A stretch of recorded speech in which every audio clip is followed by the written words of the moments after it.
Assalamualaikum warahmatullahi wabarakatuh. Saya Naima Sari Marani dari Prodi PBSI kelas B akan menjelaskan mengenai ceramah.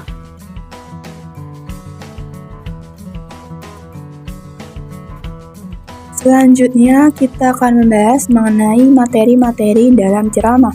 Yang pertama, pengertian dari ceramah. Ceramah adalah jenis komunikasi di depan umum yang berisi penyampaian suatu informasi, pengetahuan, dan sejenisnya. Ceramah menekankan pada penyampaian informasi ketimbang membujuk.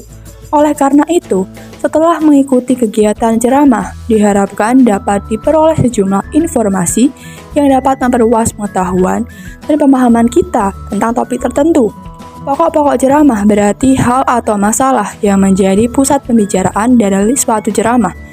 Informasi-informasi dalam ceramah memperluas wawasan dan membina ilmu pengetahuan. Namun, kadang-kadang di dalamnya terselip ajakan atau rujukan. Si teks ceramah biasanya berkenaan dengan informasi tentang beragam kehidupan. Unsur-unsur ceramah. Yang pertama, penceramah. Yang kedua, pendengar. Yang ketiga, materi. Yang keempat, metode ceramah. Yang kelima, media ceramah. Struktur teks ceramah. Yang pertama, pendahuluan. Di dalam pendahuluan terdapat pembuka dan pengantar. Pembuka berisi salam pembuka, ucapan penghormatan dan ucapan syukur. Pengantar berisi paragraf pengantar yang mengarah pada topik. 2. Isi ceramah. Isi ceramah berisi tentang paparan dari penceramah dan gagasan yang berisi ide besar yang ingin disampaikan. Yang ketiga, penutup yang berisi simpulan, ucapan permintaan maaf, dan salam penutup. Kaidah kebahasaan. Yang pertama, menggunakan kata ganti orang pertama dan kata ganti orang kedua. Contoh, saya, aku, kami. Yang kedua, menggunakan kata-kata teknis ataupun keistilahan. Yang ketiga, menggunakan kata-kata yang menunjukkan hubungan argumentasi. Contoh, jika bla bla bla maka, sebab, karena, dengan demikian, oleh karena itu. 4. Menggunakan kata kerja mental. Contoh, memprihatinkan, mengagumkan, menduga. 5. Menggunakan kata kerja persuasif. Contoh, hendaklah, sebaiknya, perlu, harus. Tujuan dari teks ceramah. Yang pertama, tujuan umum, memberitahukan informatif, mengajak persuasif, menghibur kreatif. Yang kedua, tujuan khusus. Assalamualaikum warahmatullahi wabarakatuh. Alhamdulillahirrabbilalamin, wabihi nasta'in, wa ala umuri dunia wadin, wassalatu wassalamu ala asrafil anbiya'i wal mursalin, wa ala alihi wa sahbihi ajma'in, amma ba'du.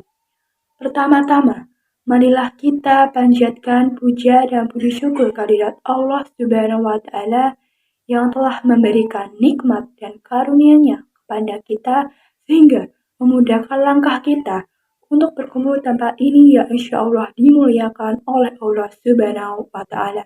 Amin ya Rabbal Alamin. Tak lupa, salawat serta salam marilah kita curahkan kepada junjungan kita, Nabi besar Muhammad Sallallahu Alaihi Wasallam, kepada keluarganya, kepada sahabatnya, dan kepada kita sebagai pengikutnya yang menanti syafaatnya di akhir nanti. Hadirin yang berbahagia, pada kesempatan yang baik ini, saya akan menyampaikan ceramah dengan judul Pentingnya Menuntut Ilmu dalam Islam. Seperti yang kita ketahui, kita tidak bisa hidup tanpa adanya pembelajaran ilmu yang harus kita tuntut. Menuntut ilmu itu merupakan sebuah hal yang dasar dan wajib dipenuhi dalam Islam, baik ilmu duniawi maupun ilmu ukhrawi. Hal ini disampaikan oleh Rasulullah SAW dalam sabdanya yang bermakna bahwa menuntut ilmu merupakan kewajiban bagi seorang muslim, baik laki-laki maupun perempuan. Dengan menuntut ilmu, maka kita akan menjadi seorang yang termasuk dalam orang yang memiliki derajat tinggi dibandingkan orang yang tidak menuntut ilmu. Karena jika kita tidak menuntut ilmu, maka kita tidak akan paham dan mengerti apa yang ada di dunia ini dan seisinya. Hal ini disampaikan oleh Allah Subhanahu wa Ta'ala dalam firman-Nya, Quran surat Al-Mujadalah ayat ke-11 yang berbunyi sebagai berikut. A'udzu billahi minasyaitonir rajim. Bismillahirrahmanirrahim. Ya ayyuhalladzina amanu idza qila lakum tafassahu fil majalisi fafsahu yafsahillahu lakum wa idza qila anshuzu fanshuzu yarfa'illahu alladzina amanu minkum walladzina utul ilma darajat wallahu bima ta'maluna khabir. Artinya, wahai orang-orang yang beriman, apabila dikatakan kepadamu, berilah kelapangan di dalam majelis-majelis, maka lapangkanlah. Niscaya Allah akan memberi kelapangan untukmu.